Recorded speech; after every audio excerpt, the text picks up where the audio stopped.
Hey there, YouTube family. It's Josh with Stocks with Josh. I'm back. I was gone for a week celebrating my daughter's wedding. Some of you knew about it because my friend Larry Jones on Stock Up with Larry Jones mentioned it on his channel. I appreciate all the well wishes. I did keep an eye on my money while I was gone, and there was a lot going on in the markets. We're going to touch a base on a little bit of it and where are these markets headed.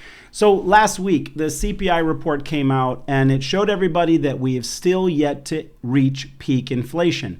What that is we need to see the CPI numbers go up. Let's say it eventually goes to 8.5, 8.7, 8.9, and then in the following weeks, it begins to come down, showing us that the worst of inflation is behind us, taking pressure off of the Fed and the raising of the interest rates. But we didn't get there. So we have a confirmation that the worst is not behind us, and the Fed needs to continue to be hawkish on raising the interest rates. And so the trend is continued to the downside.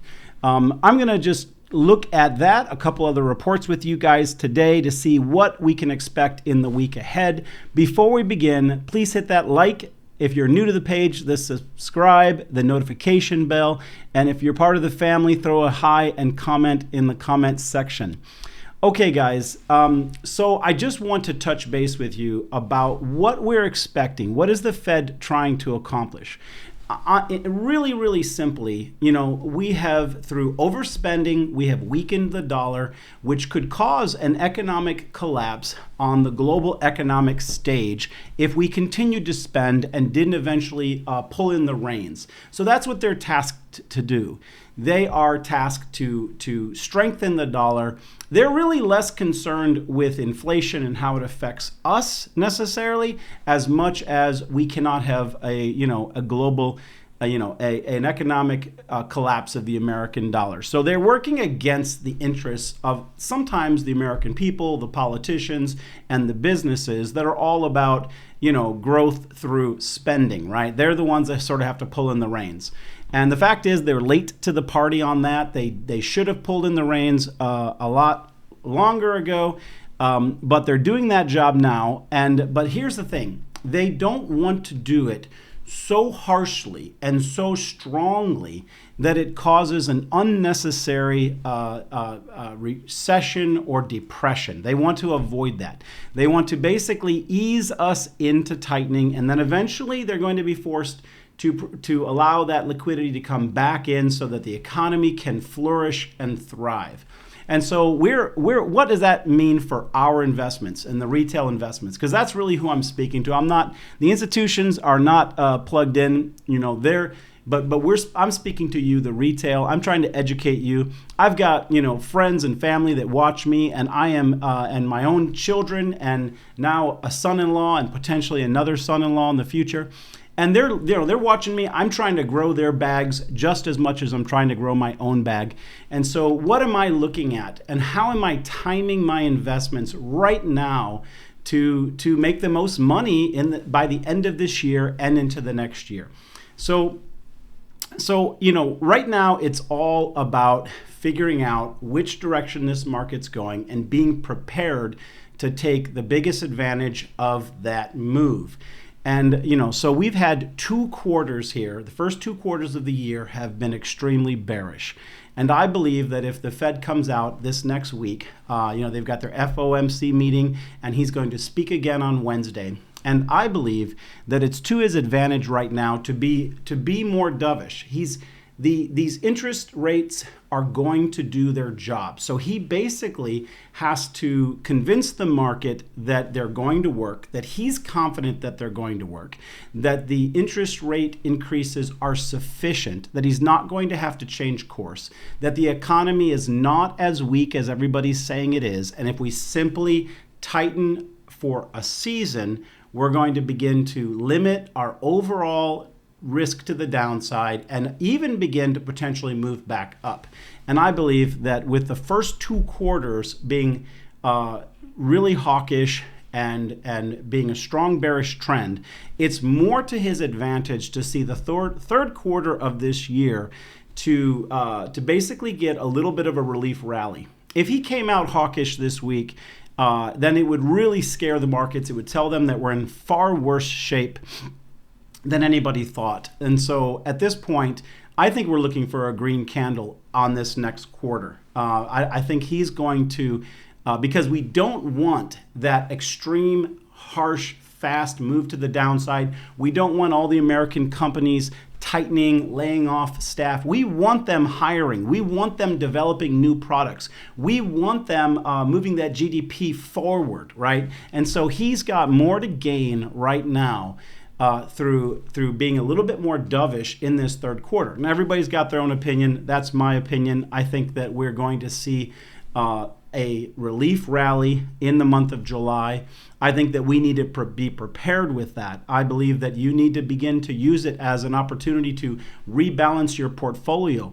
You might need to be buying some of the assets you own at this ridiculously low level. I know that people are paralyzed to invest right now. I was at my daughter's wedding. We rented a big house, and we had 65 people come there for a week. It was just an amazing celebration. One of my dear friends is a crypto investor who makes his full-time daily living on his crypto investments. I talked with a lot of people about investment over the week, and what I found was that bearish sentiment and fear was absolutely at a max. I mean, there was really almost nobody looking to put new money into the market. I am not advocating, and I'm not personally putting in any lump sums, but I am absolutely looking to dollar cost average in a number of cryptos that, in my opinion, are in a time frame of great investment. Ones I hadn't gotten into that I wanted to wait till they came down. They're 80% down. I'm thrilled to be getting into them. And the same with stocks. But I have a different plan with my stocks. You guys know we're doing the small account challenge on Moomoo with the Verb stock. And tomorrow I'm going to take a deep dive into that. I'm going to tell you guys exactly what we're looking for. I got a lot of comments in the comment section this last week when I wasn't making videos.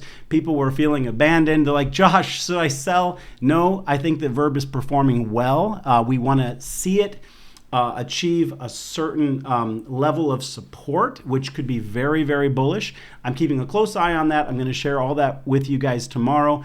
If you're not in my small account challenge, first let me explain it to you. Okay, we've got a goal for this year. We are trying to position ourselves to make money in the coming recession. I'm going to tell you guys, we absolutely have a coming recession coming.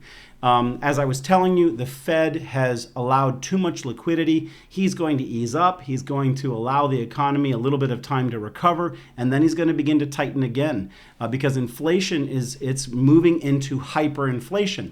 A comment that Joe Biden made this last week, which I found fascinating, and I think a lot of people misunderstand it. This is not political commentary. This is entirely economic commentary. He said, in regards to being asked about the high price of gas, he said, we're going to have to get used to it. Now, that is a hard pill for a lot of people to swallow. I, personally was helping, myself. I was driving around. We had people flying in from this part of the country to that part. I had kids who were coming from, faraway places driving. I had, some of their friends, and, I was spending a lot of money on my gas and a lot of money on their gas. And so I was, wow, every tank was $90 to $100 to fill. Very, very painful. But so what does Joe Biden mean we have to get used to it? What he really means by that is that that we have to accept some of the inflation that's been caused, because what it would take to address that inflation would be worse for us if it were done, which means that if the Fed overly tightened or tightened too quickly, instead of dealing with high gas prices, and if we got pushed into a recession or a depression, then you're dealing with unemployment. You're not just complaining about getting down the road, you're worried about making your mortgage or your rent payment. And that's the point that he was trying to make. I don't know if it was made sympathetically to all the people that are, feeling the pain at the gas pump, but that is the point, and he's actually right, in my opinion, that if we were to currently tighten too much right now, we could bring our costs down. We'd bring inflation down hard, but we also be driven into a recession, driven into a depression. We'd have huge job loss, and that's not what we're looking for. I'm not going to compliment or criticize the Fed. The only criticism I have is that I think they were late to the party. The spending should have stopped. The interest rates should have been risen earlier, back. But we're getting it done now. And if they're careful, we're not going to go into a recession right now. We're going to have a relief rally, which is actually what they want. There's a lot of people that believe that that's going to be the fourth quarter of this year. I would like to believe that the third quarter, the quarter that we're getting ready to go into, is really going to be more of a sideways movement. We're going to still see a lot of volatility, and there's still going to be the need for a lot of people to reorganize.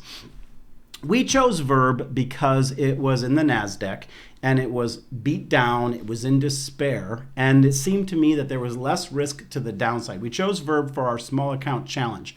Our goal between now and the end of the year is to do a couple trades, swing trades, that are going to build up some money into our Moomoo account.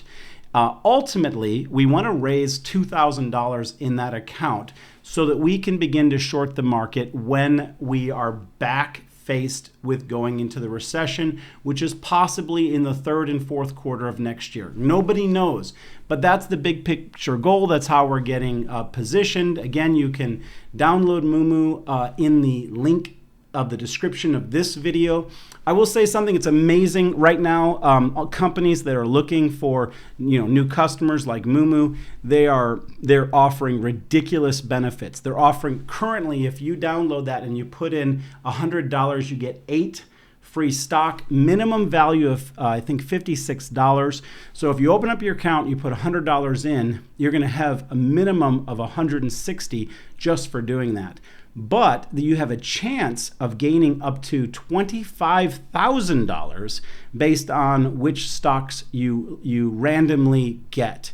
So there's just that's almost a no-brainer. If you're following me, we're going to use Moomoo. This week, I'm going to put out a video about shorting the market.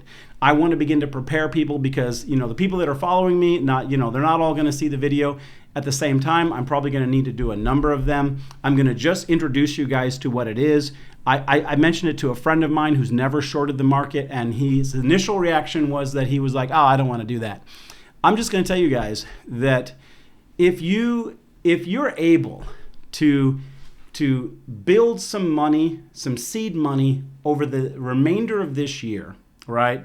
And you're able to grow an account from a couple $100 maybe to $1,000, and then position yourself to short. One, you're going to be a significantly better trader, and two, you're going to have up to a 1.5 year opportunity to be shorting the market as it goes down. And what's great about that is when you have that bearish view of the market and you're making money as it goes down, and you finally are looking at the perspective of, oh, wow, I've made a bunch of money as this has gone down, and you cash out of your short position, it is always or often the perfect time to go long. So this is the reason why the smart money does it. This is what the institutions are setting themselves up to do. And I believe that they call it the dumb money, but I believe the dumb money on YouTube is getting woke. We're living in an extremely unusual time where information is so available on YouTube.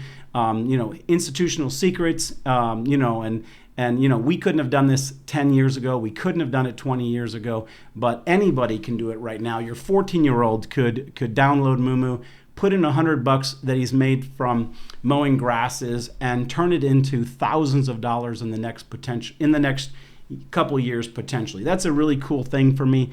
If none of you follow me along, I know that I've got a host of family, my own children that I'm trying to educate, but I'm really glad you guys are following with me. I'm just going to cut it off there. I just want to wish you guys all a happy Sunday. I'm glad to be back. I'm looking forward to the videos this week. I appreciate, as always, you guys letting me be part of your financial journey. Please hit that like before you head off, and subscribe if you're new to the page, and I'll see you all in the next video. Thank you. Have a great day.